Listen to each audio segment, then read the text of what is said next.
So I wanted to compare episode 1 of ATLA to Legend of Korra episode 1. I know these are just the first episodes of the series, but I'm currently rewatching ATLA for, I think I said last video I've rewatched it like 33 times. I just watched book 1 of Korra, so I wanted to rewatch that too. Both episodes start off with expose, what happened and how it led to it affecting the current day. Korra starts off by showing Korra herself, while as ATLA start off with Sokka and Katara, and I thought that was a pretty good dynamic because obviously Aang is the protagonist of the series.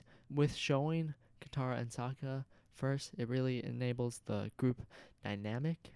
So I thought that was a little bit better than Legend of Korra and how they immediately focused on Korra herself. She only has to learn airbending with Master Tenzin, while Aang, he just knows airbending. He's like 8 years old. Korra, on the hand, is like a full-fledged teen by the time it ramps up, really. Personally speaking, I thought she was a bit more annoying to watch, a bit more likable in my opinion. I don't know, Korra seemed a little bit unlikable, whereas Aang is just so curious about the world, right? And that makes him a little bit more likable in my opinion. Korra just begins her journey off to a rough start where she has to sneak on a ship to travel to the Republic City. I don't think she needed to really do this for the first episode.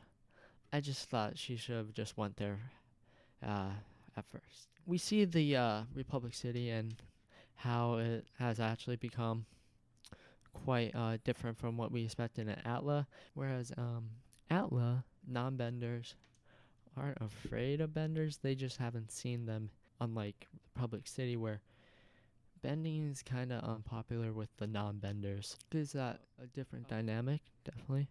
In terms of protagonists, I love Zuko. I forgot his name, the masked man. Eamon. I had to look that up. Eamon, so I watched book 1, only book 1, and Eamon's alright. I don't think he is as interesting as Zuko, obviously. He was one of the best characters in ATLA.